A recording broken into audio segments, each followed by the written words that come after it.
Travaillant pour l'une des plus grandes entreprises, Ren était président et il était aimé de tous. Il rayonnait de succès aux yeux de son équipe et était reconnu comme une véritable lumière dans l'industrie. Ren jeta un dernier coup d'œil en arrière avant d'entrer dans son bureau. Après avoir refermé la porte, les employés firent un véritable tollé impressionnés par son aura et sa belle apparence. Les rumeurs sur sa grandeur et sa domination au sein de l'entreprise se répandirent rapidement. Après avoir desserré sa cravate, il appuya sur un bouton sous sa table et claqua des doigts. Une collection de manoises et de figurines apparut accompagnée de son équipement informatique complet. Personnalisé à son goût, il avait l'intention de paresser, car ne pas paresser signifiait qu'il n'était pas un vrai travailleur. Il s'était déjà mis en tête de vider le donjon et de vaincre le roi démon du jeu. Ren remarqua un changement soudain dans les options du jeu. Sans la moindre hésitation, il choisit de sélectionner l'extension de mise à niveau du jeu, car il avait bien l'intention de paresser encore plus. Certains des employés se demandaient à Blue pourquoi il verrouillait toujours la porte de son bureau. Soudain, une explosion retentit depuis le bureau de Ren. Avec sa mort, l'entreprise ne pourrait absolument pas survivre sans lui, tandis que sa disparition était pleurée par la compagnie. Ren réalisa qu'il était bel et bien mort. Ren se réveilla et vit son corps et son armure en piteux état. Il pensa qu'il rêvait peut-être ou qu'il se trouvait aux enfers. En regardant le cristal à côté de lui, il fut choqué de voir que son corps n'était qu'un squelette. Il recula brusquement et, surpris, heurta un mur avec force. Il réalisa que tout cela était arrivé à cause de la sélection de la mise à niveau pour l'extension du jeu. Ren continua de se cogner la tête contre le cristal, espérant se réveiller et que tout cela n'était qu'un simple rêve. Il vit son tableau de bord et pensa qu'il devait avoir une sorte de triche, un avantage certain. Ren s'arrêta et sentit un mouvement. Cependant, il fut bien trop tard pour qu'il le remarque et il fut abattu par un aventurier. Le système afficha Game Over et le reste des aventuriers anéantit ses compagnons soldats squelettes sans pitié. Les yeux fermés, il songea à profiter de la vie et réfléchit à la théorie de l'existence. Soudain, il fut invoqué quelque part dans un donjon. Il pensa qu'il était mort, mais il réalisa qu'il pouvait être ressuscité, puisqu'il était un monstre de bas niveau, un simple pion. Il entendit des aventuriers entrer dans le donjon et décida de se cacher. Craignant de mourir à nouveau sans même un combat, il rampa pour sortir de cet endroit. Il fut choqué de voir une lance, de manière tout à fait surprenante, plantée entre ses jambes. Une aventurière le piétina et appela un membre de son groupe. La jeune femme le traita de proie facile et Ren réalisa que c'était elle qui l'avait déjà tué auparavant. L'autre dame, brandissant une épée, chargea sur lui mais glissa et échoua lamentablement de façon pitoyable. Ren gloussa et la dame le vit. Il rendit folle celle qui le piétinait et elle le taillada de nouveau. Après avoir été ressuscité une fois de plus, il s'enfuyait maintenant d'une horde d'aventuriers. Pendant qu'il courait, les aventuriers se demandaient à bout de pourquoi un simple monstre squelette les maudissait et les insultait avec tant de véhémence. Soudain, un monstre de patrouille de haut niveau arriva. La patrouille passa devant Ren et affronta les aventuriers. En regardant les deux camps se battre, Ren ressentit un grand soulagement et pensa qu'il était enfin sauvé. Il ressentit une rage folle en pensant qu'il n'aurait même pas songé à épargner un monstre de bas niveau comme lui, un être insignifiant. Il saisit une épée et commença à se joindre au combat. La patrouille fut choquée de voir Ren intervenir, tabassant chaque aventurier sans distinction. Avec seulement les deux aventurières précédentes laissées pour compte, elles implorèrent sa pitié devant lui, le suppliant. Il rougit et tomba dans leur piège. La femme saisit rapidement son épée et fonça vers Ren. Il réussit à esquiver son attaque avec agilité. Choqué d'être attaqué alors qu'il tentait de communiquer, il attrapa l'aventurière et la projeta violemment au sol. Ren dit à l'aventurière qu'il ne pouvait pas le séduire puisqu'il était un squelette. Alors que l'aventurière tentait de plaider à nouveau pour sa pitié, Ren décida de les achever complètement sans la moindre hésitation. Il gagna un niveau et était toujours contrarié à cause de cette opportunité gâchée, une occasion perdue. Il remarqua qu'il faisait sombre, mais c'était l'ombre du chef de patrouille derrière lui. Alors qu'il plaidait qu'il était l'un des leurs, le système des monstres ne put le reconnaître comme tel. Ren fut étiqueté comme un intrus et il fut attaqué par le chef de patrouille sans sommation.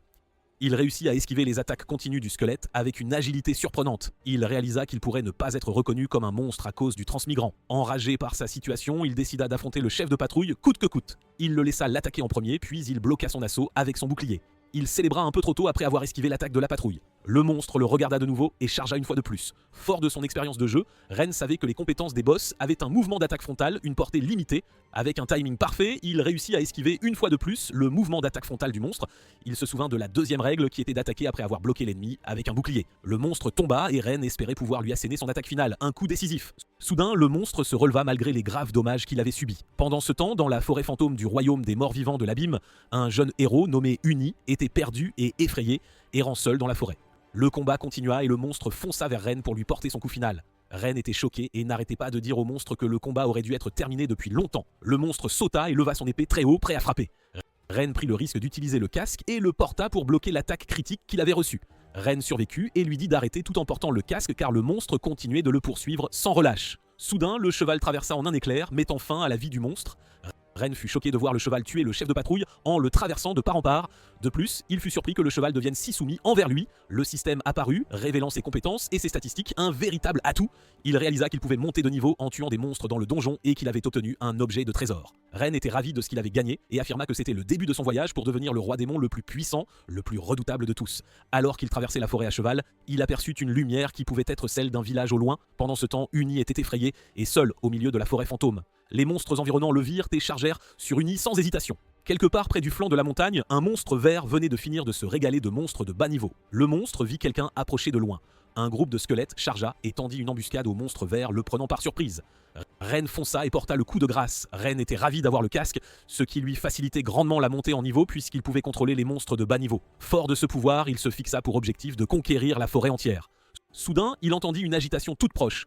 Uni était encerclé par des monstres et effrayé en plein jour. Ren fut choqué de voir un enfant au milieu d'une forêt aussi dangereuse. Uni balançait son épée sans réfléchir tandis que les monstres se rapprochaient dangereusement. Ren chargea et abattit chaque monstre en un éclair avec une rapidité fulgurante. Uni était stupéfait. Le sol où il se tenait resta intact tandis que tout autour de lui avait disparu. Uni trembla de peur après avoir vu Ren tuer les monstres qui l'entouraient, un spectacle terrifiant. Ren se retourna et sourit à Uni couvert de terre. Uni paniqua et avertit Ren de ne pas s'approcher de lui. Alors que Ren se demandait pourquoi l'enfant avait paniqué en le voyant, il se souvint qu'il n'était plus humain, mais un squelette effrayant. Malgré sa tristesse face à la situation, il tenta de communiquer avec Uni par des poses symboliques. Uni comprit que Ren voulait l'aider et demanda à Ren s'il le voulait vraiment, sincèrement. Ren fut ravi d'avoir enfin quelqu'un qui pouvait communiquer normalement avec lui, un véritable soulagement. Ren lui demanda son nom et pourquoi il était seul dans la forêt. Uni répondit et affirma que son père l'avait mis à l'épreuve.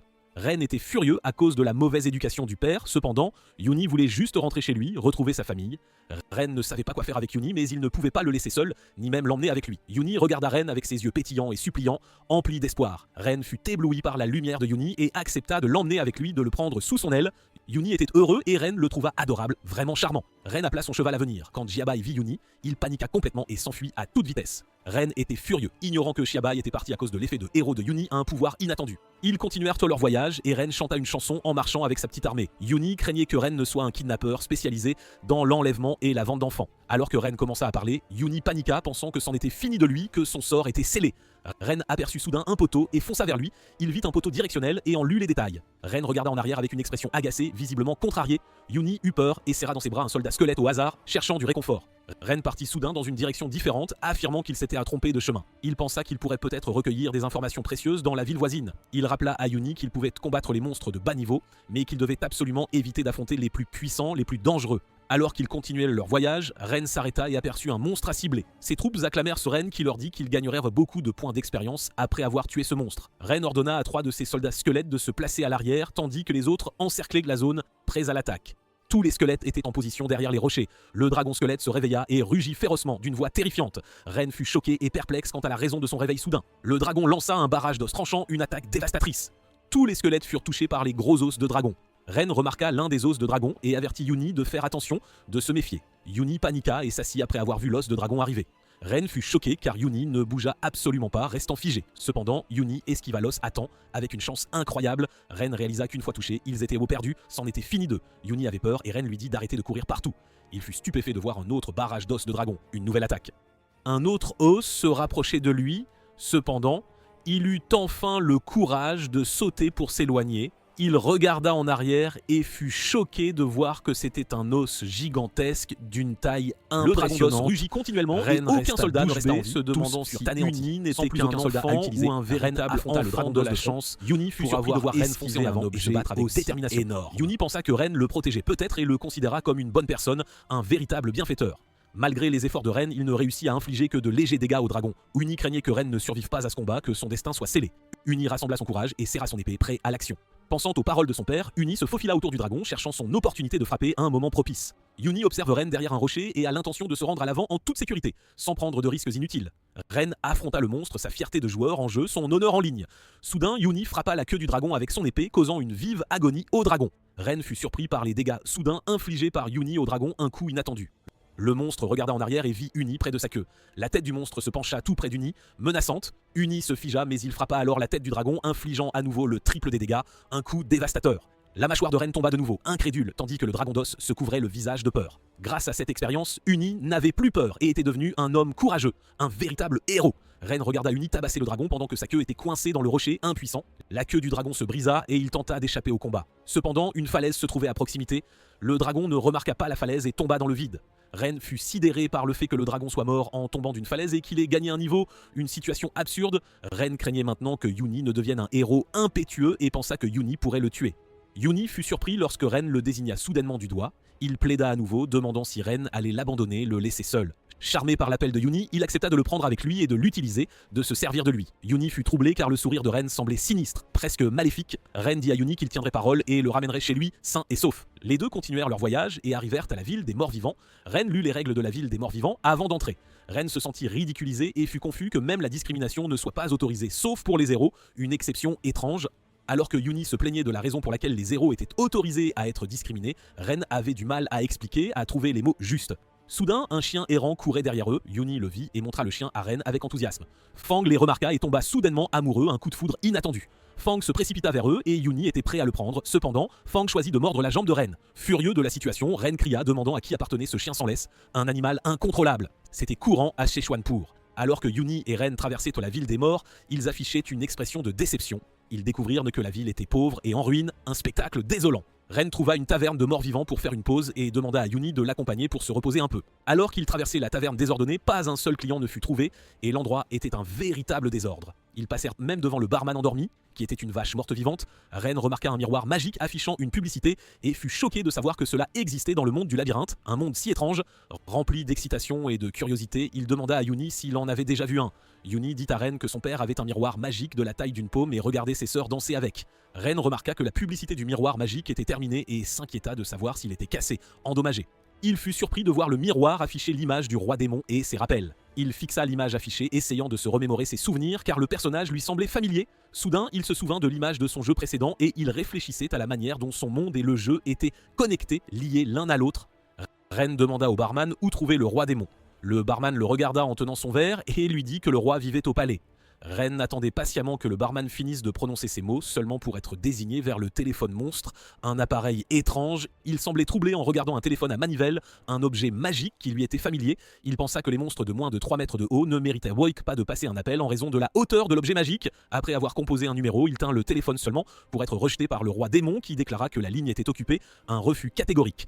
Il était furieux lorsque l'appel fut déconnecté, même si la communication avait été établie. Le roi démon jouait avec Bella pendant que Ren criait de l'autre côté. Il se sentit condamné après avoir été de nouveau rejeté. Frustré par cet appel inutile, il claqua le combiné au sol et Tong paniqua complètement. Une terre flottante enchaînée au sol avec un vaste château sous le clair de lune, tel est le château du roi démon. Bella informe le roi démon que le grand prêtre Sal attend son attention depuis un certain temps déjà.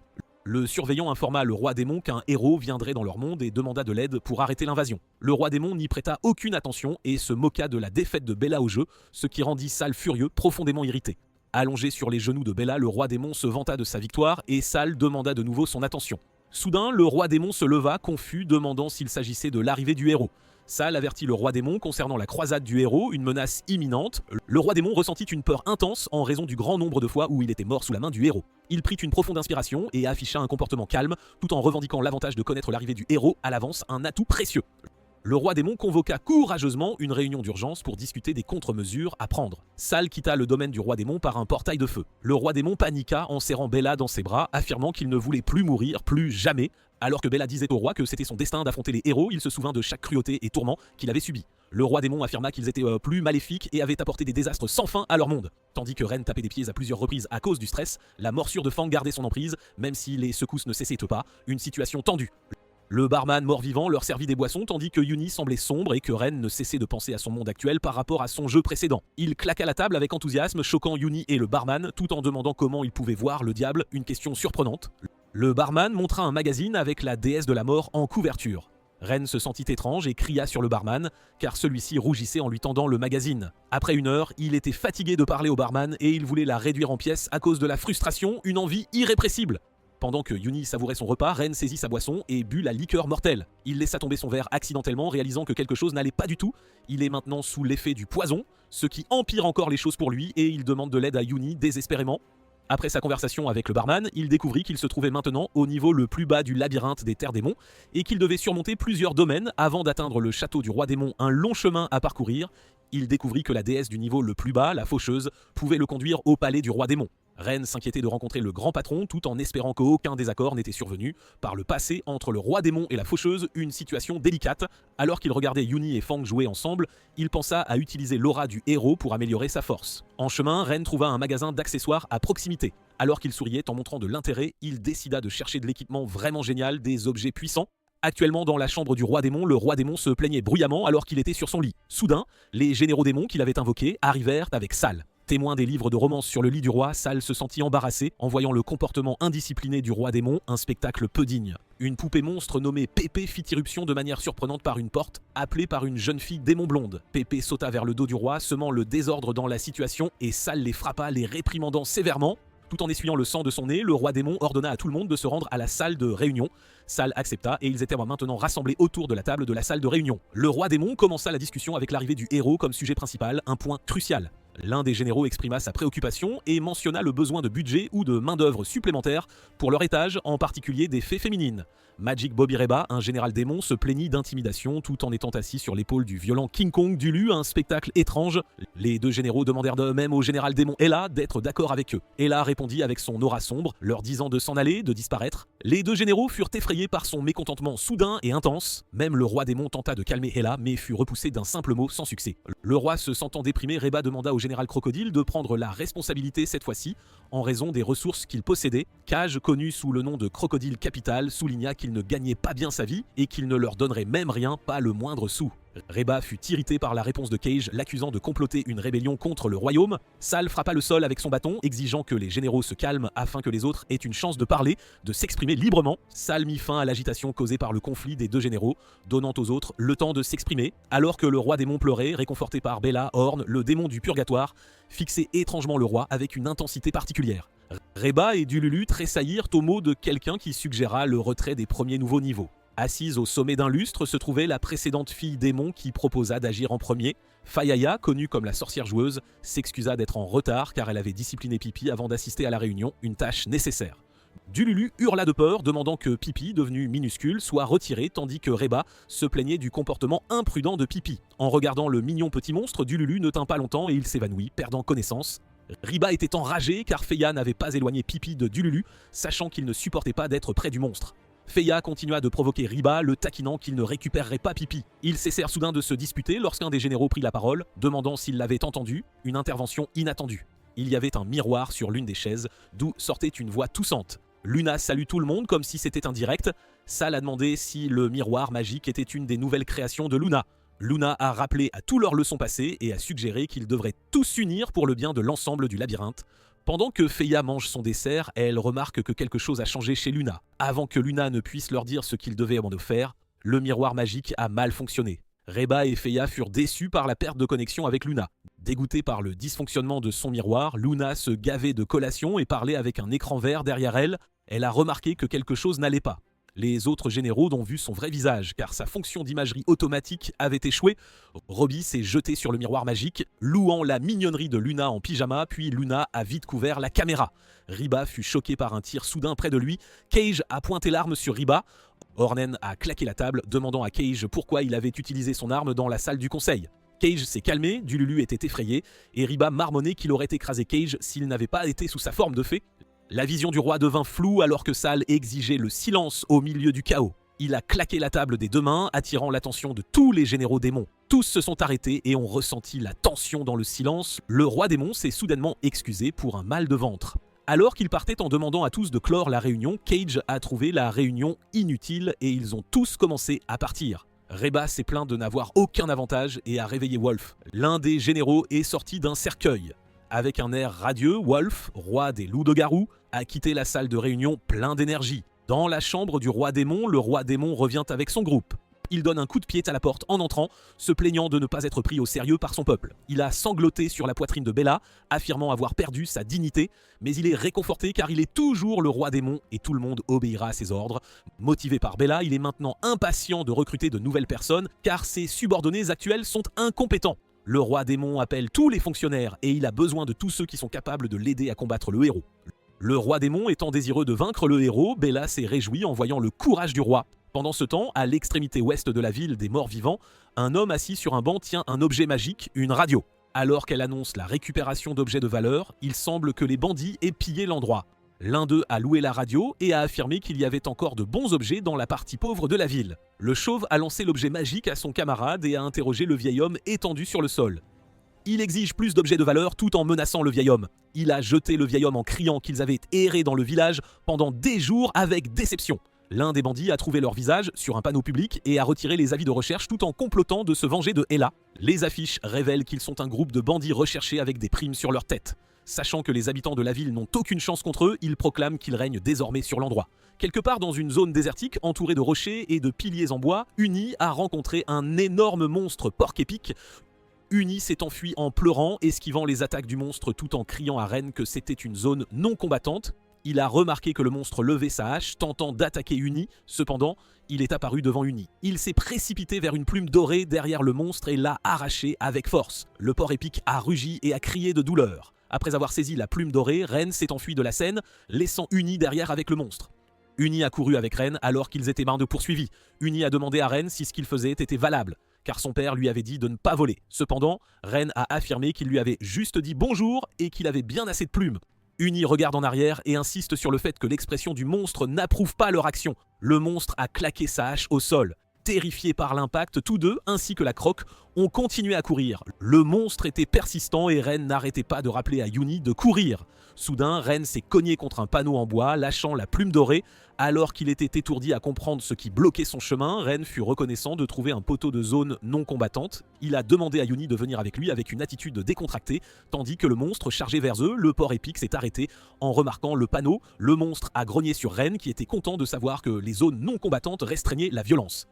Bien qu'étant près d'un poste non combattant, le porc épic en colère a décidé de ne pas être retenu par un panneau. Le monstre a levé sa hache tout en accumulant sa puissance, se préparant à les frapper de toute sa force. Alors que Ren pensait que le porc épic bluffait, le monstre a fendu le panneau en deux, ce qui a choqué le groupe. Des mégaphones ont commencé à apparaître au sommet des piliers, annonçant un avertissement répété. Le porc épic s'est élancé, presque à portée de main pour les attraper. La poursuite a atteint un village voisin et les mégaphones ont commencé à électrocuter le monstre pour avoir violé les règles. Alors que le monstre subissait des attaques de foudre des poteaux, le groupe de Ren était heureux d'être maintenant sauvé. Uni et Croc furent impressionnés par Ren, pensant qu'il avait tout planifié. Se sentant satisfait et fier, Ren a mentionné que ce n'était qu'une petite chose. Puisqu'ils étaient sauvés par les règles de la fureur du porc épic, il a même enseigné à Uni qu'il ne pouvait pas toujours procéder par la force brute et qu'apprendre des tactiques était important pour survivre. Alors qu'Uni était émerveillé et pensait que Ren était intelligent, il en a fait une opportunité de faire d'Uni son apprenti. Ravi de l'offre, Uni a accepté l'arrangement et a appelé Ren son maître. Pendant que Uni célébrait avec la croque, Ren pensait qu'il bénéficierait d'avoir son apprenti qui continuerait à se battre pour lui. Le groupe est entré dans un magasin d'accessoires rempli d'armes éblouissantes et d'objets magiques. Le commerçant les a accueillis à leur arrivée et a demandé si Ren avait toujours besoin de l'arme qu'il voulait auparavant. Ren a demandé si ce qu'il avait était suffisant en plaçant la plume dorée sur le bureau du commerçant. La plume a brillé d'or et son solde a été payé grâce à l'échange. Ren a obtenu sa nouvelle arme appelée épée d'acier tranchante RX. Ils furent surpris de voir sa lame aiguisée, sa garde dorée brillante et ses joyaux bleus. Étonnés par l'éminence de l'objet, les yeux du trio pétillèrent de joie. Ren tenait l'épée avec joie et elle brillait d'élégance. Soudain, ses coudes ont claqué et il a laissé tomber l'épée. Le commerçant fut surpris et Uni paniqua, demandant à Ren s'il allait bien. Il la serra de nouveau et balança l'épée pour un essai.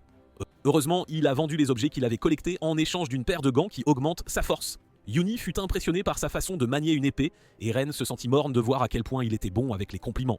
Alors que la commerçante leur recommandait ses services une fois de plus, Ren fut impressionné par les articles du magasin, malgré l'apparence misérable de la ville. Il a remarqué que la ville ne devrait pas être dans cet état et a demandé à la commerçante pourquoi elle était dans un tel désespoir. La commerçante a affirmé que leur ville était autrefois un célèbre centre commercial et que des aventuriers humains la visitaient souvent. Elle continuait à chercher quelque chose tout en expliquant que les grands dirigeants fournissaient des fonds pour l'amélioration de la ville.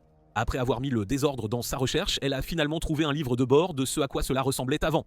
Ren fut surpris de voir la beauté de la ville en ouvrant le livre. La commerçante leur a dit que le financement s'était soudainement arrêté, ce qui avait laissé le progrès de la ville inachevé. Elle leur a dit que des monstres de haut rang profitaient des habitants de la ville et que de puissants monstres régnaient en terreur dans les zones de combat, ce qui créait un énorme fossé entre eux et les citoyens normaux. Cependant, elle était furieuse contre les humains qui les volaient et les harcelaient en raison de la perte d'ordre. La commerçante pleurait car elle avait autrefois un centre commercial. Alors qu'elle affirmait avoir différents articles en magasin, elle a soudainement fait une pose de détresse sur la table, tout en se mouchant le nez avec la cape de Yuni. Ren se demanda pourquoi la commerçante faisait quelque chose d'étrange et Yuni pensa que la dame était peu hygiénique. La commerçante s'est excusée auprès d'eux car elle s'agitait. Ren a réalisé que la ville était dans la misère et s'est demandé pourquoi les couches supérieures n'avaient pas fourni d'aide. Il a soudainement eu une idée lumineuse. Avec de mauvaises intentions en tête, il a demandé à la commerçante si elle accepterait les trésors des riches monstres en échange. Une nuit, dans le quartier central, quelqu'un a crié que son trésor avait été volé. Un majordome monstre était furieux et a poursuivi le coupable. Cependant, il fut choqué de voir de multiples silhouettes de voleurs. Le majordome était confus par la situation et le voleur s'est échappé. Derrière le groupe de voleurs se trouvait Ren menant la charge. Ren a confirmé qu'ils avaient semé le majordome, qu'il les poursuivait et il était content de ne pas être reconnu. Il était ravi d'avoir le casque qui l'aidait à gagner de la main-d'œuvre même s'il ne pouvait pas contrôler les monstres de niveau supérieur. La deuxième nuit, ils ont rencontré un monstre de type chaman dans le bosquet de bataille, protégeant un sort qu'il gardait depuis des lustres. Ren a demandé s'il se rendrait au sort pour s'épargner ou mourait en le protégeant. Alors que Ren chargeait vers le monstre, le chaman fut surpris de voir Yuri sur son dos. Pour le bien de la justice, Yuri affirme qu'il ne reculera pas. La troisième nuit, ils ont distribué l'or aux pauvres. Pourtant, Ren a l'intention d'échanger le reste des trésors pour son propre bien. Les rumeurs se répandent dans la ville qu'il y a un voleur dans le quartier. Les riches monstres ont maintenant peur d'être ciblés par le cambrioleur inconnu. Avec de nouveaux accessoires et un équipement amélioré, Ren rayonne de richesse en lisant les nouvelles. Il se sentait bien d'être à la une, il s'est rappelé ce qu'il avait gagné de son vol et a pensé qu'il y avait encore des objets qu'il voulait obtenir. Alors qu'il s'appuyait contre un mur, avec style, il a remarqué un groupe d'enfants traversant la rue. Il s'est souvenu que l'un des objets rares était le tissu à l'odeur de mort. Heureusement, les enfants monstres les portaient, il a tendu la main aux enfants avec une aura menaçante, leur demandant une faveur. Les enfants ont paniqué et ont formé un cercle, marmonnant qu'on leur avait conseillé de ne pas parler aux étrangers, car cela pourrait être le voleur volant. Craignant de rencontrer le voleur dont on parlait, ils ont paniqué et se sont enfuis. L'un des enfants a laissé tomber son livre et ils ont tous fui la scène. Il a essayé de convaincre les enfants en leur offrant de la nourriture délicieuse. Dans un étang voisin où la nature brillait de beauté, deux cygnes noirs profitaient de leur temps ensemble. Cependant, leur moment fut perturbé par une course-poursuite entre Ren et les enfants. La cygne femelle était censée dire quelque chose, mais le mâle a suggéré qu'il reste immobile et silencieux pour éviter l'attention de Ren. Il court sans arrêt, poursuivant les enfants affolés. Le couple de cygnes a soudainement remarqué la direction que prenait l'agitation et les enfants ont commencé à courir à travers leur formation en forme de cœur. Alors que les enfants sautaient d'un nénuphar à l'autre, Ren essaie de les convaincre qu'il n'est pas un méchant. Sa patience s'amenuisant, il a tenté de plonger et de montrer aux enfants sa grandeur. Soudain, il fut coincé entre les cygnes. Ren luttait pour se libérer en remarquant que les cygnes étaient trop doux pour être des statues. Le cygne mâle a chuchoté qu'il devait lever la tête pour le laisser partir. Ren s'est enfui de la scène tandis que les cygnes gardaient leur élégance malgré la perturbation. Le vacarme a atteint le quartier ouest de la ville et les enfants ont couru dans le groupe de bandits. Les enfants ont cherché de l'aide auprès des bandits, mais les bandits se sont rassemblés pour les attraper. Ren s'est arrêté et a demandé pourquoi les trois bandits lui barraient le chemin. Les bandits ont remarqué son apparence voyante et l'ont attaqué pensant avoir trouvé une fortune. Ren a réalisé qu'il était en train d'être volé par les bandits. Il a esquivé l'attaque du premier bandit, il a frappé le bandit avec son épée et l'a touché d'une parade au visage. Un bandit à terre et il devait maintenant s'occuper des autres. Surpris par sa force, le bandit s'est relevé tandis que la femme utilisait un sort de feu. Ren se tenait avec confiance alors que la boule de feu approchait. Il a serré son épée et a frappé la boule de feu, la coupant en deux. Avec une flamme rageuse dans les yeux, il a rabaissé les bandits en exprimant sa colère. Alimenté par la rage, Ren pense que c'est son heure de devenir fou. Alors que les bandits voyaient Ren s'élancer, ils ont tous paniqué. Cependant, le deuxième bandit a quand même tenté de l'attaquer. Ren a bloqué le fléau à pointe du bandit avec son bouclier, puis il a frappé le bandit avec son épée. Le bandit a volé et a heurté la bandit femelle, les assommant tous les deux.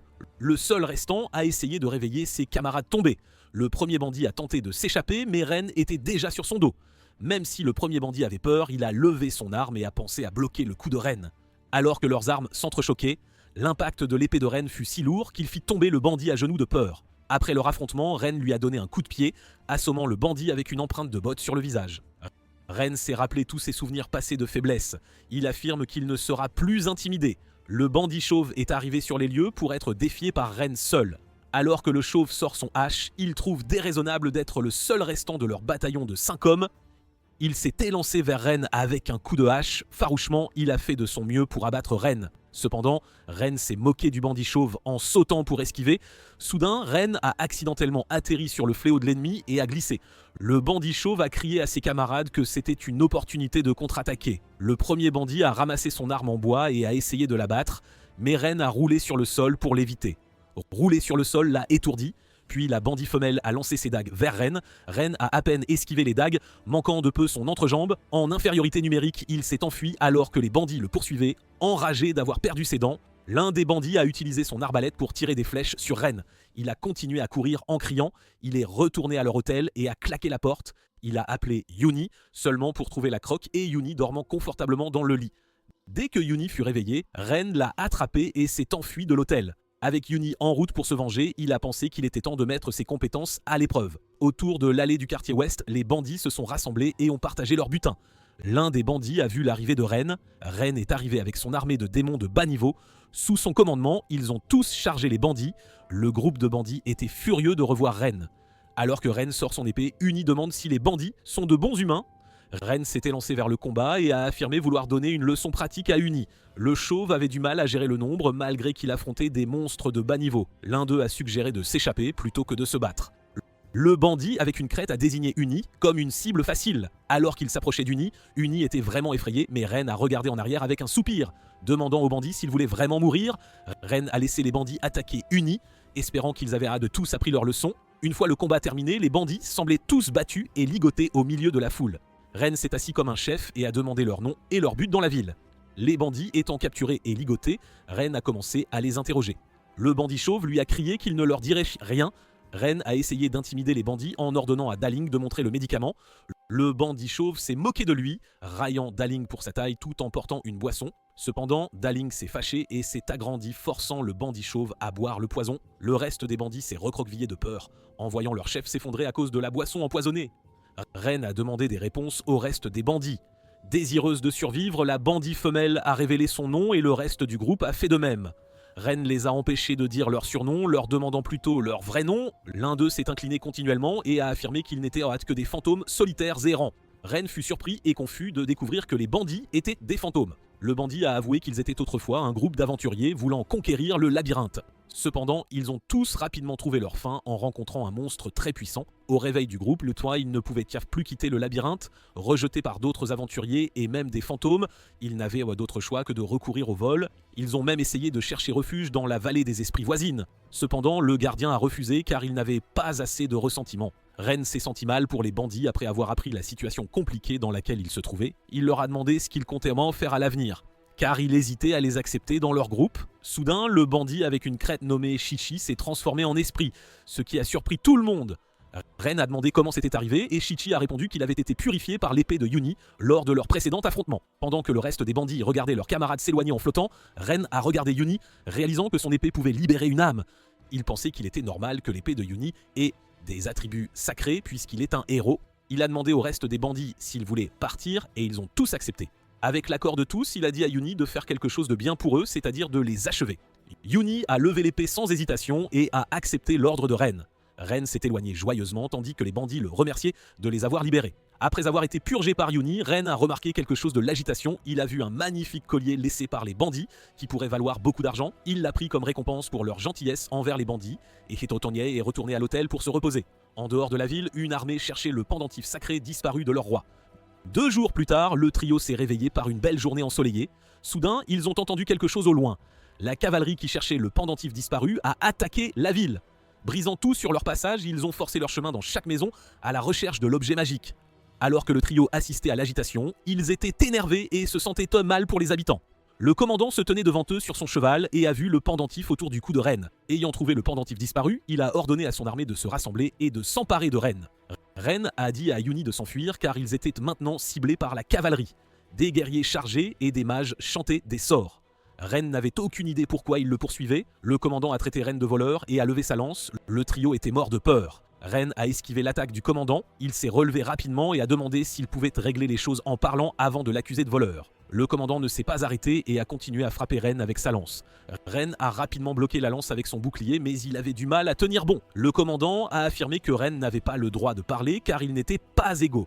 Yuni a essayé d'intercepter l'attaque du commandant. Cependant, un seul coup de lance a suffi à repousser Ren et Yuni. Le commandant a ordonné à son armée de les tuer en raison de leur résistance. Dans chaque coin et ombre autour d'eux, la cavalerie s'est regroupée pour s'assurer qu'ils ne pouvaient pas partir. Entouré par la cavalerie, Ren s'est dressé contre le commandant en disant qu'il n'était pas le seul à avoir des soldats. L'armée de Ren a soudainement surgi et a lancé une attaque surprise. Il a ordonné aux monstres de bas niveau d'attaquer le commandant, cependant, beaucoup d'entre eux ont été anéantis par un seul coup. Sans espoir de victoire, Ren s'enfuit, portant Yuni et Fang. Réalisant que même l'attaque de Yuni ne ferait rien, il siffla et appela son cheval. Xiaobai arriva et Ren lui ordonna de les emmener hors de la ville. Le commandant et la cavalerie étaient à marteau derrière eux, les traquant. La fuite de Ren fut bloquée par une file de monstres postulant au recrutement du roi démon. Personne ne comprenait ce qui se passait. Le commandant arriva et lança sa lance vers Ren. Le puissant impact les projeta droit près de la table d'inscription. Les citadins leur crièrent dessus pour ne pas avoir coupé la file. Ren était trop étourdi pour réaliser qu'il venait de signer un papier. Lorsque le greffier confirma son inscription, Ren n'avait aucune idée de ce qui s'était passé. La cavalerie avança, se présentant comme la patrouille du palais et annonça sa mission. Ren paniqua, le commandant se rapprochant et tira Yuni pour s'échapper. Au milieu du chaos, Ren s'enfuit et quitta la ville pour de bon. Alors qu'ils continuaient leur fuite loin de la patrouille du palais, Xiaobai suait à grosses gouttes. Épuisé par la course, il s'effondra et tous tombèrent à terre. Réalisant qu'ils étaient hors de la ville, Ren fut soulagé de savoir qu'ils s'en étaient sortis. Enragé par leur situation, il pensa que partout où il irait, les brutes s'en prendraient toujours aux faibles. Ren se leva avec détermination et partagea Uni avec son code de richesse. Se sentant sous pression par son maître, il était secoué par Ren tout en se plaignant de leur faiblesse. Ren décida d'entraîner surtout Uni pour le rendre plus fort en tant que héros. L'équipe trouva un camp de sangliers et Ren exposa soigneusement leur plan. Il dit à Uni qu'il s'occuperait du reste tandis que Uni n'aurait qu'à en battre un. Après leur conversation, il sauta sur le dos de Xiaobai et montra à Uni ce qu'il savait faire. Lorsque le chef des sangliers remarqua Ren, il ordonna à ses sbires d'attaquer. Ren et les cochons de bas niveau s'affrontèrent, ne laissant que le chef à Uni. Craignant d'être battu par le chef, Uni accepta le souhait de son maître bien qu'il ait l'air en piteux état. Les yeux de Ren brillèrent en voyant le butin qu'ils avaient obtenu après avoir vaincu les sangliers. Il complimenta Uni pour son excellent travail tout en vérifiant le trésor de l'ennemi. Le troisième jour de leur entraînement, ils attaquèrent un camp de squelettes. Ren siffla tandis qu'il voyageait, portant des sacs remplis de trésors. Avec Uni à ses côtés, il se fixa pour objectif d'atteindre le niveau 20 en 10 jours. Ren dit à Uni qu'il avait un peu d'expérience au combat et de compter les monstres qu'il tuait chaque jour à partir de maintenant. Bien qu'épuisé par tous les combats, Uni fut encouragé par Aaron à être fort afin de devenir un véritable héros. Se sentant motivé, Uni accepta les souhaits de son maître. La nuit de leur 4e jour, Ren se tenait près du feu de camp encourageant Uni. Tandis qu'Uni luttait seul contre tous les monstres, Ren continuait de manger, gagnant de l'expérience sans prendre part au combat. Quelques jours passèrent et le trio cherchait refuge sous sa tente. Ren voulait parler à Uni car il ne pouvait pas se battre à cause du temps, mais Uni avait disparu. Réalisant que Uni pourrait se forcer à combattre davantage, il se sentit coupable d'accaparer tous les points d'expérience de leur équipe. Il remarqua que Fang était dehors, s'accrochant à une plante morte à cause du vent violent. Fang tenait la plante de toutes ses forces en pleurant. Ren attrapa Fang et demanda si quelque chose était arrivé à Uni. Il suivit Fang pour trouver Uni et ils trouvèrent de l'épée d'Uni. Comme ils n'avaient retrouvé que l'épée d'Uni, Ren était inquiet car ils avaient abouti à l'entrée de la vallée de la montagne des esprits vengeurs. Ren remarqua que Fang était mal à l'aise pour une raison. Soudain, ils furent surpris par une voix mystérieuse, leur demandant s'ils cherchaient Uni. Ils virent un crâne débordant d'une aura rouge. Le ver cadavre surgit et se présenta. Alors que le ver leur disait que ce serait toute une aventure de trouver Uni, Ren s'accroupit pour parler. Il ignorait ce qui s'était passé et le ver expliqua la situation. Après avoir appris que les esprits de la vallée prenaient les humains pour exprimer leurs ressentiments, Ren eut peur d'entrer dans la vallée. Le ver affirma que personne n'était revenu après y être entré et que l'endroit pourrait être rempli d'esprits. Après avoir tout raconté, il retourna à sa demeure crânienne. Sans espoir de le récupérer, Ren était désespéré, pensant que les esprits avaient appris Uni. Il se motiva et se convainquit de ramener Uni, car il avait été autrefois une vraie personne. Avec assez de courage, Ren entra dans l'entrée de la vallée avec Fang pour sauver Uni. Quelque part à l'intérieur de la vallée, Uni était ligoté dans un endroit entouré de flammes bleues. Il se réveilla et remarqua un groupe de monstres encapuchonnés tenant des torches bleues. Uni paniqua en se balançant et les esprits voulaient le brûler. Le chef arriva sur les lieux annonçant le début d'un procès. Le chef ouvrit son livre révélant tous les péchés de Uni, ce qui n'était en fait pas un péché. Ils essayaient de le brûler à cause de son apparence voyante et de sa supériorité parmi les autres. Le chef ordonna à ses partisans d'emmener Uni puisque le procès était terminé. Tandis que Uni luttait pour se libérer, Ren tremblait en voyageant dans l'obscurité avec Fang. Il entendit soudain quelqu'un et se cacha rapidement. Il remarqua un groupe d'esprits qui passait, affirmant qu'ils allaient être en retard. Ne connaissant pas les intentions des esprits, Ren décida de se faufiler derrière eux et de suivre leur piste. Il remarqua soudain une machine qui pourrait être celle causant le vent sinistre. Il vit les esprits ouvriers faire leur rapport au chef de l'opération. En apprenant qu'ils avaient capturé un couple, le chef dit qu'ils jugeraient le couple eux-mêmes. Le couple fut présenté au chef et commença à annoncer ses péchés. Ren rit en les regardant mener leur procès, se demandant si les esprits étaient même réels vu leur comportement ridicule. Alors qu'ils décidaient de quitter les lieux, ils furent choqués de voir qu'ils avaient été repérés par un ouvrier en pause. Surpris de voir un intrus, l'esprit ouvrier commença à utiliser la magie pour attaquer. Ren dit à l'esprit d'arrêter de chanter, pensant qu'il pourrait s'y régler les choses pacifiquement. Cependant, l'esprit ne cessa pas de réciter son sort d'attaque. Ren était furieux que l'esprit ne coopère pas avec lui. Il abattit alors l'esprit avec son épée, le laissant inconscient. Il espérait l'interroger, mais l'esprit fut assommé rapidement. Certains ouvriers cherchaient leurs collègues disparus, ce qui effraya Ren. Il appela Fang à l'aide pour cacher le corps de l'esprit. Ren utilisa l'uniforme de l'esprit et apparut, prétendant être l'esprit. Les ouvriers furent exaspérés par lui et l'entraînèrent avec eux au travail. Ren laissa l'esprit avec Fang et rejoignit les ouvriers dans la mine. Alors qu'il s'entendait avec les ouvriers, Ren se plaignait en travaillant car il était là pour sauver Uni. Ren s'éclipsa et parla à l'un des mineurs, demandant ce qui était arrivé au couple. Le mineur fut ravi de lui dire que le couple serait exécuté avec un enfant. Il demanda au mineur où les captifs seraient caragardés. Cependant, le mineur se méfia de lui car il posait trop de questions. Alors qu'il prétendait être curieux, un esprit arriva soudain sur le lieu de travail. L'esprit utilisa soudain un mégaphone, demandant à tous les ouvriers s'ils avaient tous été lésés dans la vie. Ren resta perplexe tandis que les ouvriers criaient à l'injustice. Alors que l'esprit demandait s'ils voulaient tous revenir à la vie en travaillant plus dur, Ren pensa que le slogan était ridicule. Après avoir terminé le rassemblement, le chef d'équipe sentit soudain une odeur de fumée. Il remarqua que la cape de l'esprit qu'il portait fumait une cigarette. Puis, le collègue partagea que le chef d'équipe était mort dans un incendie, c'est pourquoi il était sensible. Le chef d'équipe interpella quelqu'un qui avait quitté son poste plus tôt. Ren se cacha derrière son collègue pendant que le chef d'équipe menait une inspection. Il pensa que sa couverture serait grillée une fois qu'il découvrirait qu'il n'était pas un esprit. Il prépara son épée derrière sa main et le chef d'équipe l'appela. Prétendant que sa cheville à tare était tordue, il retarda son approche vers le chef d'équipe. Soudain, quelqu'un admit avoir utilisé un objet magique de la poche du couple capturé. Alors que l'autre esprit confessait son crime, il affirma avoir mis le feu aux cheveux du prisonnier. Le chef d'équipe se fâcha et punit l'ouvrier en le faisant faire des heures supplémentaires. Ren fut sauvé par quelqu'un qui admit son erreur, pensant que c'était une fausse alerte. De nouveaux ouvriers arrivèrent, disant au chef d'équipe qu'il était convoqué pour s'occuper du lieu d'exécution, car ils avaient besoin d'autres ouvriers sur le site. Le chef d'équipe interpella Ren. Ren y vit une excellente occasion de rencontrer le chef et de trouver Uni. En suivant les ouvriers, il pensa qu'il serait préférable de rester silencieux. Cependant, les ouvriers lui demandèrent, étonnés, comment il était mort, car ils pensaient que Ren était le nouveau. Ren dit aux ouvriers qu'il ne raconterait l'histoire de sa mort qu'une seule fois, alors ils devaient bien écouter. Remplis d'enthousiasme, les ouvriers étaient impatients d'entendre son histoire. Ren s'assit et leur raconta qu'il avait été un travailleur acharné et qu'il était opprimé par son patron pervers. Après 20 minutes de récit, il termina son histoire en mourant le jour de sa promotion et de son augmentation de salaire. L'esprit ouvrier pleura et affirma que son expérience était bien plus misérable que leur mort. Après avoir entendu son histoire, les ouvriers décidèrent de l'aider s'il en avait besoin et le traitèrent comme un frère. Ren fut soulagé d'avoir dupé les ouvriers si facilement et pensa à les abandonner après avoir sauvé Uni. Il leur demanda comment se déroulaient les exécutions car c'était la première fois qu'il en voyait une. Les ouvriers étaient énergiques en lui racontant qu'un démon rancunier absorbait les prisonniers présentés. Réalisant qu'il parlait trop longtemps, les ouvriers avaient maintenant l'intention de se précipiter sur le site. Ren leur dit que c'était l'après-midi et fut soudainement interrompu par une vague d'obscurité. Il fut surpris de voir que tout devint sombre autour d'eux. Les ouvriers avaient l'air terrifiants en regardant en arrière, disant qu'il n'y avait que le jour et la nuit dans la vallée. Ren pensa que les esprits étaient devenus fous après la tombée de la nuit à cause de leur changement de comportement. L'heure du procès approchait et les ouvriers se précipitèrent pour assister à l'exécution, laissant Ren derrière. Sans perdre de temps, il se précipita dans la direction opposée pour chercher Uni. Il courut dans les escaliers et retira sa cape, réalisant que les esprits étaient comme des démons. En atteignant le sommet, il appela Uni, espérant ne pas être en retard. Dans la chambre du procès, les esprits chantaient pour brûler les sacrifices. Il pensa que c'était fini et qu'il était en retard, tandis que Ren courait aussi vite qu'il le pouvait. 4 esprits gardaient le couple et Uni en attendant le début du procès. Le reste des esprits arriva à travers la flamme bleue tenant leur torche. Le couple pleura en se disant qu'ils resteraient ensemble où qu'ils aillent, tandis que Uni tremblait de peur.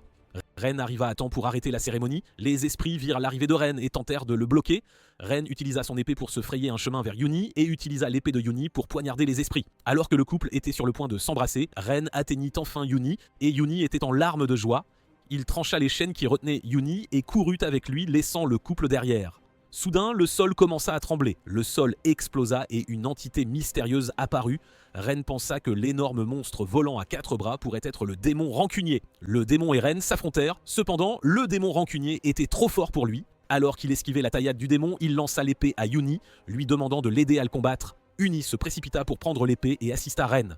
Le duo fit de son mieux pour contrer le démon. L'impact de l'attaque du démon fut si fort qu'il fut de projeté au sol, mais Ren attrapa Uni et le lança. Uni utilisa l'élan pour tourner tandis que Ren fonçait pour se synchroniser avec lui. Alors qu'ils sprintaient tous deux, leurs lames enflammées, ils crièrent avec détermination pour finir par une victoire. Ren et Uni foncèrent ensemble vers le démon. En plantant leurs 2 épées dans le monstre, ils pensèrent que le combat était terminé.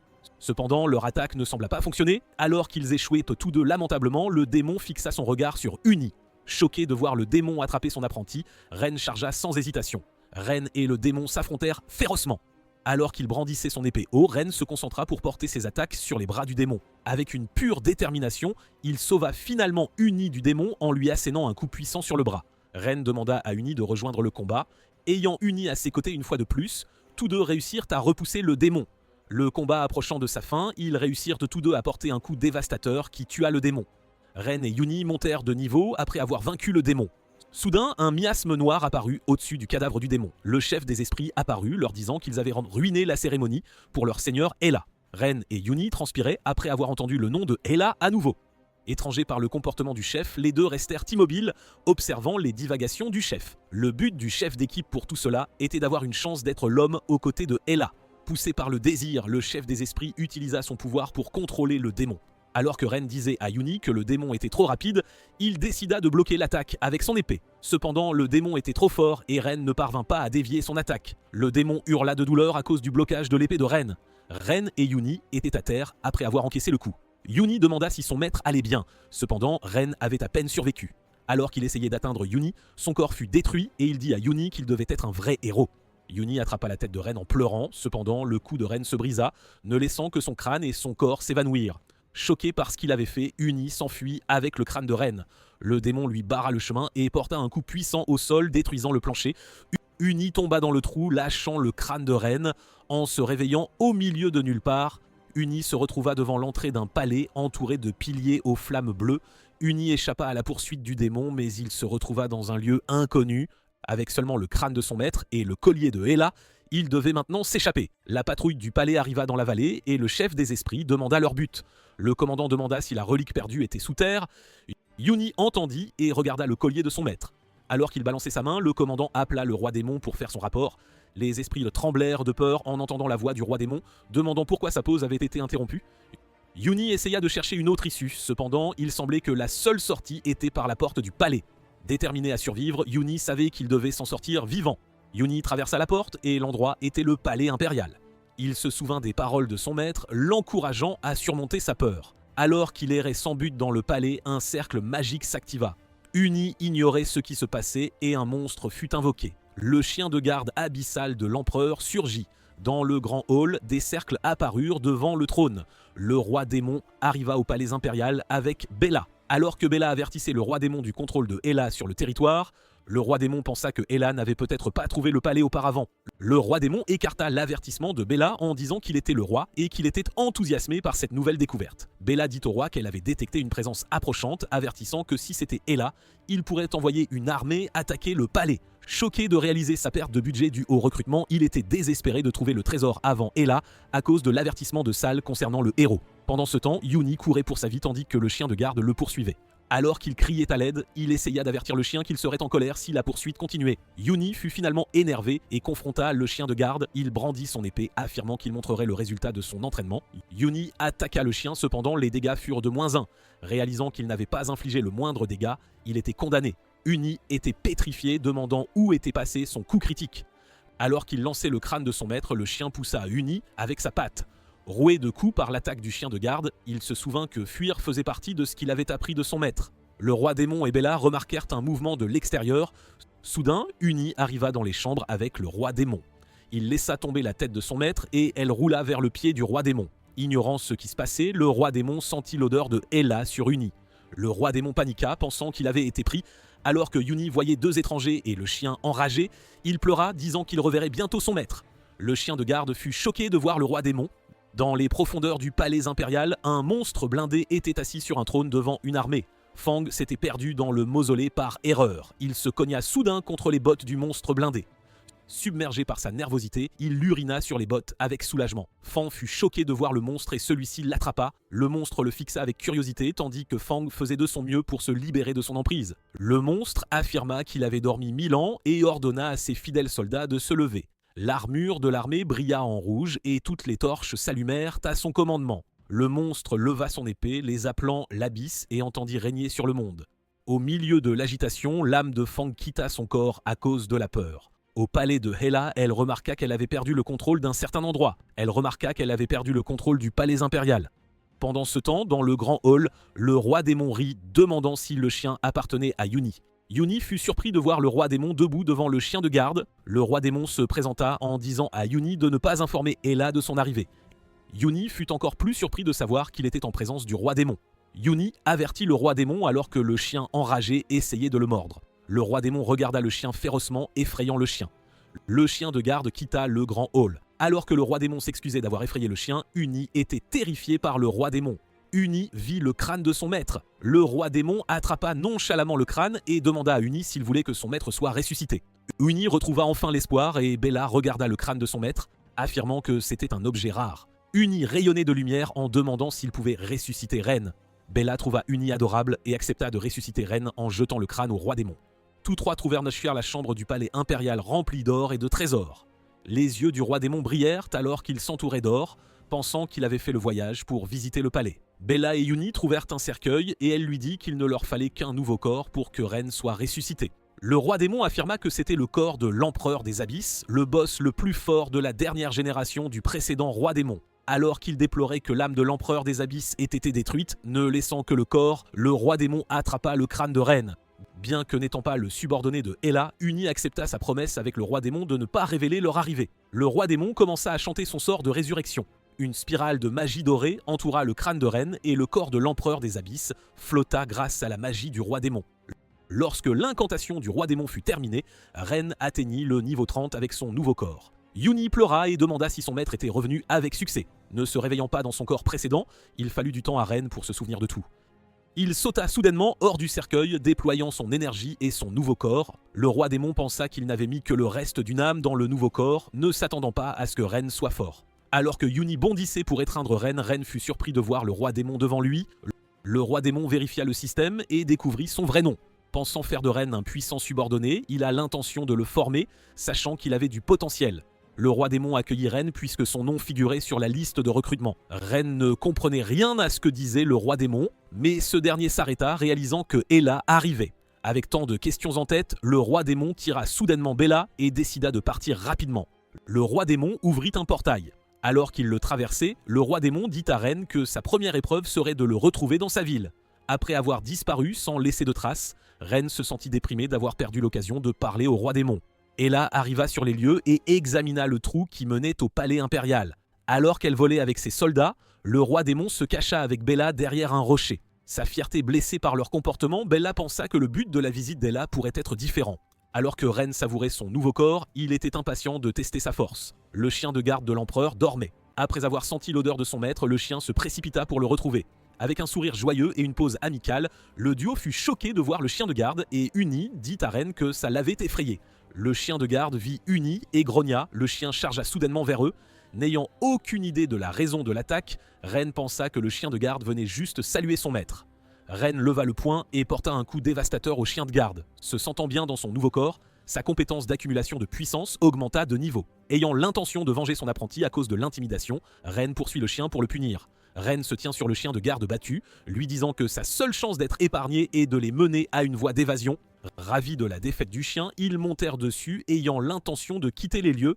Ren sentit un vent fort qui attira son attention. Quelqu'un cria soudainement, outré par son corps manquant. Après avoir entendu la voix forte, les deux réalisèrent que l'empereur des abysses cherchait son corps. Ils entendirent aussi l'empereur ordonner à ses sbires de trouver l'intrus. Uni eut peur et serra son maître dans ses bras tandis que Ren ne savait pas quoi faire. Ils remarquèrent qu'une porte s'ouvrait lentement. Craignant l'inconnu, les deux restèrent immobiles, attendant ce qui allait apparaître. Soudain, des monstres encapuchonnés surgirent. Ren frappa le chien à la tête, lui ordonnant de courir. Ils remarquèrent donc que les monstres apparaissaient de différentes directions. Il ordonna au chien d'aller à droite, mais le chien ne suivit pas. Ren tira les oreilles de la tête centrale du chien, lui ordonnant de s'arrêter. Il pointa son épée et menaça le chien de garde de suivre ses instructions pour survivre. Ils furent surpris de voir un monstre arriver vers eux. Cependant, ils se cachèrent derrière les murs, laissant le monstre passer. Ren sauta sur la tête du chien et frappa le monstre avec son épée. Après avoir tué le monstre, il ordonna au chien de continuer d'avancer. Alors qu'ils continuaient de se précipiter hors des couloirs, un monstre bloqua soudainement leur chemin. Il abattit le monstre qu'ils avaient rencontré. Cependant, d'autres monstres apparurent et étaient déjà derrière eux. Pendant ce temps, Ella arriva au palais impérial. Elle élimina facilement les monstres encapuchonnés sur son passage. Ne sachant pas ce qu'elle avait rencontré, elle se demanda pourquoi ils étaient soudainement apparus et pourquoi ils étaient si nombreux. Les torches bleues s'allumèrent et les monstres se retournèrent. L'empereur des abysses arriva avec son armée confrontant Ella. L'empereur demanda si Ella avait volé son corps. Alors qu'Ella se souvenait que l'empereur était le propriétaire du mausolée, l'empereur pointa son épée vers elle, exigeant une réponse. Ella était furieuse de l'arrogance de l'empereur. Pendant ce temps, dans le couloir, les trois se cachèrent dans le buisson pendant que les monstres encapuchonnés les cherchaient. Uni jeta un coup d'œil et dit à Ren que les monstres étaient toujours là. Ren pensa qu'il s'était fait pipi dessus de peur. Cependant, il ne pouvait pas se permettre de montrer des signes de faiblesse devant son apprenti. Ren sentit quelque chose qui le mettait mal à l'aise. Uni appela Ren, disant à son maître que les monstres partaient. Curieux de savoir pourquoi les monstres étaient partis, Ren saisit cette opportunité pour s'en aller tant qu'il le pouvait. Alors qu'il aidait doucement Uni à sortir du buisson, il frappa le chien de garde et lui ordonna de bouger seul. Le chien semblait fatigué et enflé à cause des coups de Ren. Pendant ce temps, l'autre côté du palais impérial se transforma en champ de bataille. Alors que l'empereur des abysses attaquait Ella avec son épée, Ella tenta de le contrer avec son fouet. Cependant, la force du coup la projeta contre le mur. L'empereur demanda si elle se sentait coupable de l'avoir offensée. Pas encore vaincue, elle dit à l'empereur qu'elle était la souveraine de cette terre et la reine des morts vivants. Ella leva la main et utilisa sa gemme émettant une lumière violette. Alors qu'elle affirmait ne pas devoir être sous-estimée, elle utilisa sa compétence de reine œil trompeur. Un énorme œil violet apparut et l'armée tomba sous son sort. Furieux de ce qu'elle avait fait à ses soldats, l'empereur libéra son aura et libéra ses soldats de l'enchantement. Ella fut choquée de voir que son sort ne fonctionnait pas. L'empereur saisit Ella par le cou et la projeta contre le mur. Il fut surpris de découvrir qu'elle était face au premier roi depuis le début, l'empereur des abysses. Ella n'avait aucun moyen de s'échapper et l'empereur lui demanda si elle se rendrait ou serait détruite. Ren était furieux, se plaignant de ne pas pouvoir quitter le palais impérial. Soudain, les trois arrivèrent au milieu du combat. Ren était terrifié car l'empereur le regardait. Il tenta de s'échapper en s'excusant de les avoir dérangés. Cependant, le chien de garde bloqua leur chemin et Ren menaça même le chien de rester à l'écart. L'empereur ordonna à ses subordonnés de l'attraper puisque l'empereur avait maintenant retrouvé son corps. Ren semblait perdu, se pointant du doigt tandis que les soldats l'entouraient. Finalement libéré de l'attention de l'empereur, Ella s'envola et Ren lui cria de les sauver aussi. L'empereur pointa son épée sur Ren et attaqua avec un rayon de feu. Ella tenta de les sauver et de dévier l'attaque de l'empereur. Cependant, la gemme d'Ella se brisa et elle fut touchée. Ella gisant au sol, Uni demanda à Ren ce qu'il ferait avec l'armée de l'empereur derrière eux. Un des soldats tenta de frapper Ren avec sa hache. Cependant, le soldat se figea. Ella pensa que les soldats ne pouvaient pas attaquer les restes de l'empereur. Un soldat tenant une épée tenta de se précipiter vers Ren mais fut incapable d'attaquer aussi. Alors qu'il transpirait à grosses gouttes, Ren plaisanta en écartant les armes tranchantes de son chemin avec son doigt, affirmant qu'il y avait des enfants présents. Tous les soldats laissèrent tomber leurs armes. L'empereur demanda à Ren comment il avait réussi à manipuler les pouvoirs de son corps. Il lui dit qu'il serait prêt à raconter la longue histoire. Cependant, l'empereur frappa Ren avec un sort pour le faire sortir du corps de l'empereur. Voyant son maître souffrir du sort de l'empereur, Uni utilisa son pouvoir pour libérer son maître. Uni se précipita vers l'empereur et porta un coup critique au bras de l'empereur. Alors que le bras de l'empereur tombait au sol, il sentit une force familière, se demandant si Uni était un héros. Ren se leva et saisit l'épée de l'empereur. Soudain, il s'enfuit en feu portant Uni et l'épée. Alors qu'il s'arrêtait à l'entrée du palais souterrain, Uni fit remarquer que son maître était en feu. Ren craignait de finir en cendres et de courir comme un fou.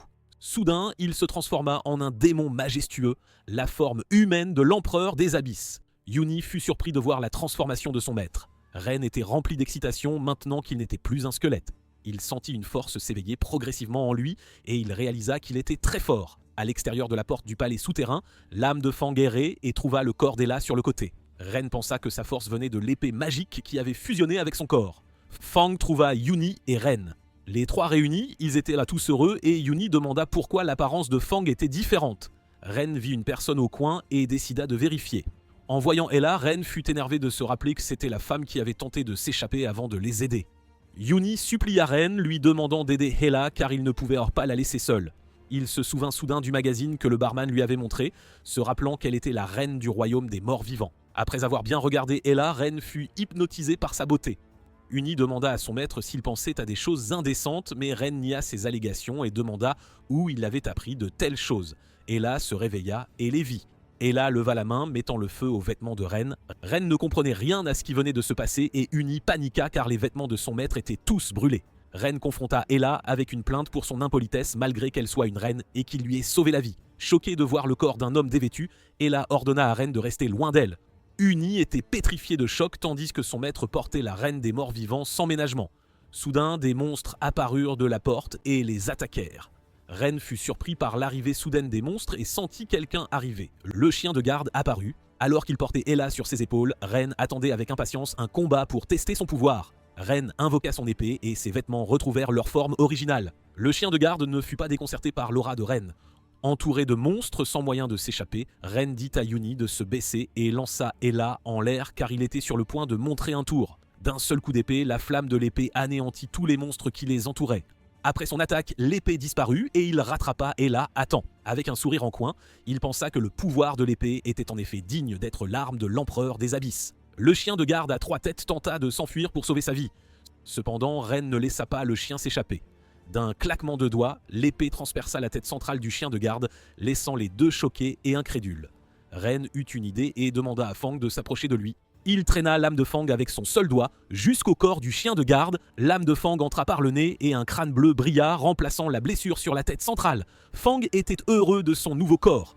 Après avoir été frotté par ses maîtres, Fang domina le reste des têtes pour le contrôle du corps du chien de garde. Uni fut surpris de voir Fang renifler le crâne de son ancien maître. Le crâne brilla et Fang disparut. Ne comprenant rien à ce qui se passait, Uni et Ren furent choqués de voir le crâne et le collier fusionner.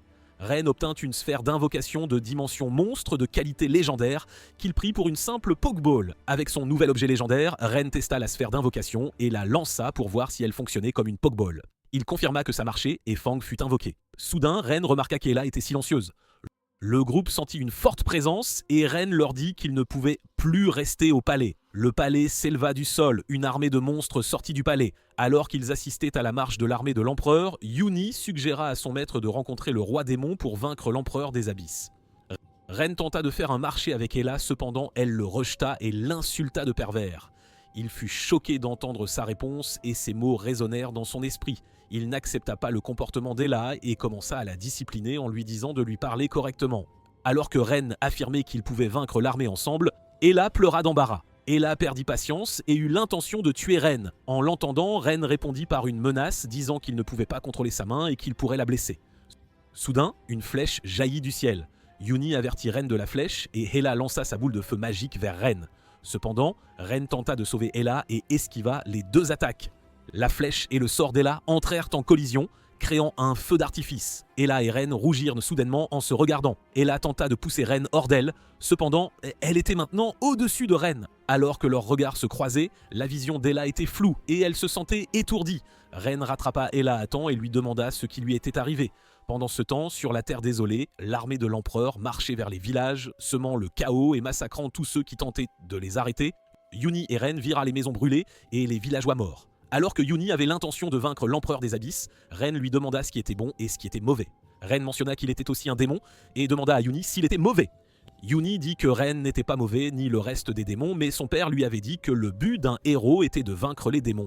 Ren demanda à Yuni s'il devenait un roi démon, il le tuerait.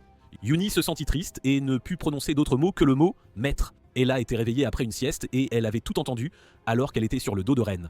Après avoir parcouru quelques kilomètres sans progrès, Ren invoqua Fang pour voyager plus vite et utilisa des cercles magiques pour se déplacer dans la terre désolée des morts vivants. Uni aperçut le château d'Ella de loin. Ren porta Ella jusqu'aux salles du château et cria à l'aide, affirmant qu'Ella était blessée. Les subordonnés d'Ella préparèrent rapidement un cercle magique de guérison pour leur maîtresse. Un de ses subordonnés demanda ce qui lui était arrivé et comment elle s'était retrouvée dans son état actuel. La commandante de l'armée des morts vivants d'Ella arriva, rapportant la montée soudaine du palais impérial et le pillage de l'armée impériale. Ren l'interrompit et leur dit qu'il connaissait déjà la situation. Il suggéra qu'ils devaient se concentrer sur les contre-mesures. La commandante affirma qu'Ella détestait les hommes et demanda pourquoi Ren était à l'intérieur de leur château. Ren répondit, se vantant que Tela l'aimait bien. Hela entendit Ren affirmer qu'elle l'aimait. Après l'avoir entendu, Hela sauta rapidement hors du cercle magique et attaqua Ren avec son fouet. Elle le prévint de se taire s'il ne voulait pas mourir. Ren répondit avec un soupir, disant qu'elle était une femme sans cœur. Hela les invita à venir avec elle car elle avait élaboré une stratégie pour vaincre le roi des abysses. Tandis que le reste des soldats suivait Hela à l'étage, Uni était fatigué à cause des grandes marches, tandis que Ren était émerveillé par l'endroit. Hela ouvrit la porte de ses appartements.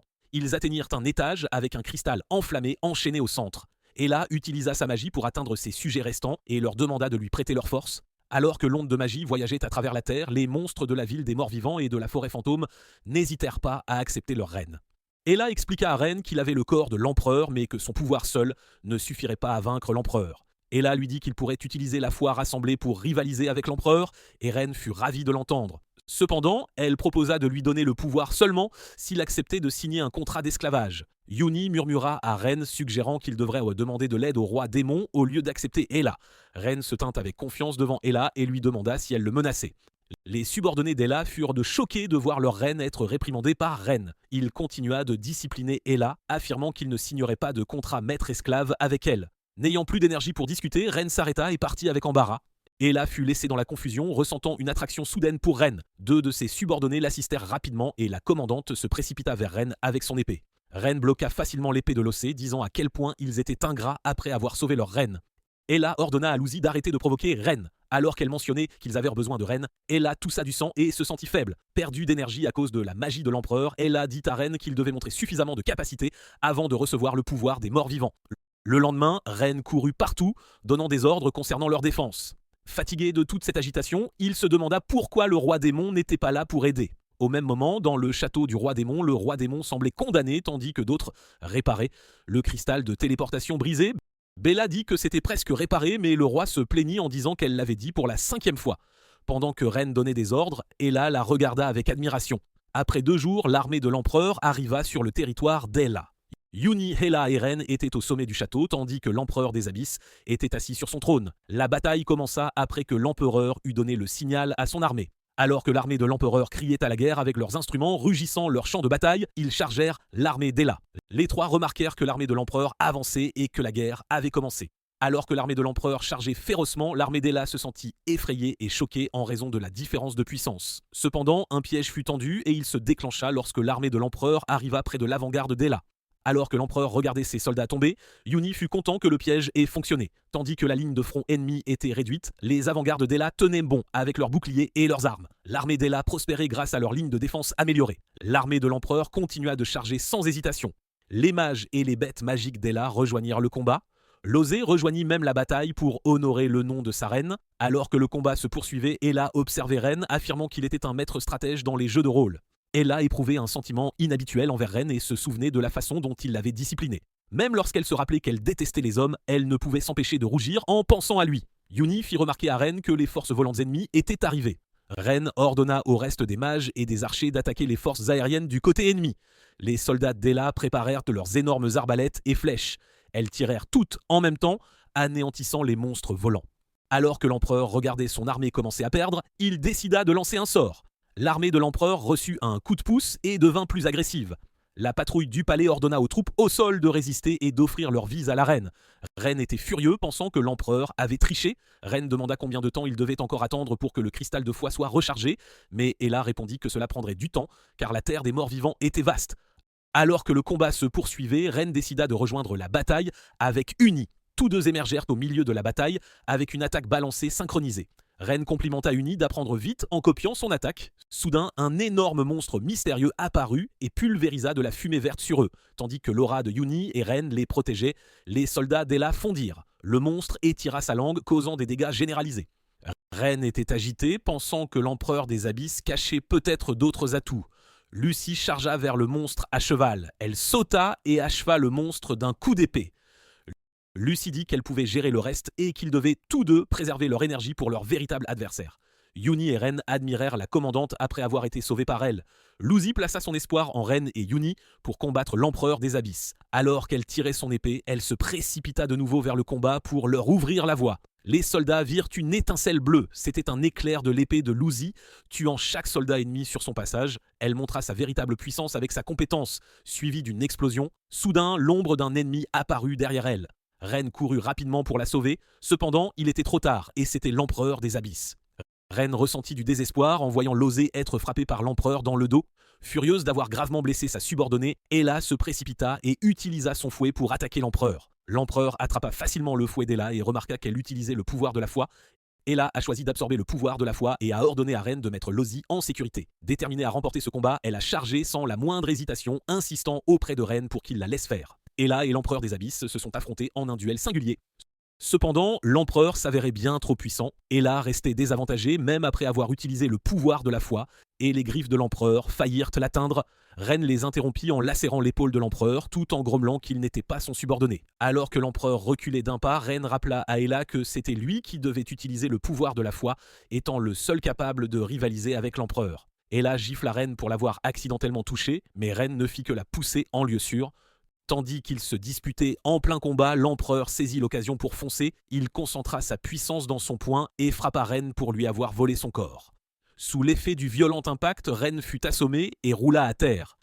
Yuni et Lucy furent surpris par les dégâts infligés à Ren par l'empereur. Ella, furieuse de l'action de l'empereur, tenta de le frapper d'un coup de pied de toutes ses forces. Cependant, l'empereur saisit sa jambe avec une facilité déconcertante. L'empereur demanda à Ella si elle deviendrait sa concubine ou si elle périrait en tentant de le combattre. Ella ne lui répondit pas et l'empereur serra sa jambe fermement, lui infligeant une douleur atroce. Soudain, Ren apparut derrière l'empereur. Ren poignarda l'empereur en pleine poitrine avec son épée et libéra Ella.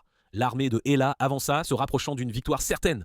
Cependant, ils avaient sous-estimé la puissance de l'empereur des abysses. L'empereur retira l'épée et la pointa vers le ciel. Il lança un sort pour ressusciter ses soldats morts. Ella fut choquée et affirma qu'elle ne pouvait pas utiliser le même sort sur une armée entière. Sans aucune autre option, Ella poussa Ren et tous deux tombèrent dans un domaine inconnu. Dès qu'ils atterrirent, Ella expliqua à Ren comment transférer le pouvoir de la foi. Elle lui dit également qu'il ne pouvait pas rester trop longtemps dans son espace magique et que seul un démon royal pouvait manier le pouvoir de la foi. Puisqu'il n'avait plus de temps, elle ne pouvait lui transmettre le pouvoir de la foi qu'une fois que Ren deviendrait son homme. Sans savoir ce qui était arrivé à Ren et Ella, Yuni se sentit perdu sans son maître. Dans le domaine magique de Ella, leurs regards se croisèrent et tous deux rougirent. Ils s'étreignirent et Ella ressentit un grand réconfort dans l'aura de Ren. Pendant que Ella transférait le pouvoir à Ren, celui-ci vit les souvenirs du passé de Ella. Ella était sur le point d'épouser un homme nommé Saer. Cependant, leur mariage fut interrompu par une rébellion. Leur aide les avertit de la situation et leur demanda de s'échapper par le passage secret. Ella tira son homme et ils s'enfuirent, tandis que tout le lieu était en flammes. Alors que Ella suggérait à son partenaire de se cacher ensemble, Saer la trahit. Ignorant pourquoi son fiancé l'avait trahi, elle tomba et vit les rebelles à ses côtés. Le souvenir de Ella le frappa durement, lui laissant le cœur lourd. Pendant ce temps, Yuni demanda à Lucy ce qu'il devait faire puisque Ella et Ren avaient soudainement disparu. Lucy leur faisait confiance et dit à Yuni qu'il devait leur faire gagner du temps. Avec le nombre croissant de l'armée de l'empereur, l'armée de Ella s'affaiblissait au fil du temps. Lucy ordonna aux soldats restants de battre en retraite et de retourner au château. Tous entrèrent rapidement dans le château et fermèrent la porte. Une défense magique fut activée pour protéger le château de l'armée de l'empereur. Puisque l'armée ennemie ne pouvait pas avancer, l'empereur leva son épée et l'utilisa pour frapper le bouclier. L'armée de Ella chercha refuge à l'intérieur des murs du château et Lucy espérait le retour de sa maîtresse. Pendant ce temps, dans le domaine magique de Ella, Ren ne pouvait plus tolérer l'attachement excessif de Ella. Cependant, Ella affirmait qu'être son homme était le seul moyen d'obtenir le pouvoir de la foi. La défense du château céda et l'armée de l'empereur chargea à travers. Lucy se prépara de nouveau au combat, mais ils remarquèrent le silence soudain à l'extérieur. Ren arriva, portant Ella, et ordonna aux soldats de l'empereur de s'agenouiller. L'armée de l'empereur s'agenouilla tout entière, et Ren dit à l'empereur qu'il reviendrait. Alors que l'empereur des abysses regardait Ren, son système le couvrit de signes d'avertissement et d'alerte de danger. Yuni et Lucy furent ravis du retour de Ren et Ella. Ren confia Ella aux subordonnées féminines, leur disant de prendre soin de la reine. Soudain, l'empereur tira une énorme décharge rouge vers le château. Un énorme trou fut créé dans le mur et l'empereur visa l'étage où se trouvait Ren.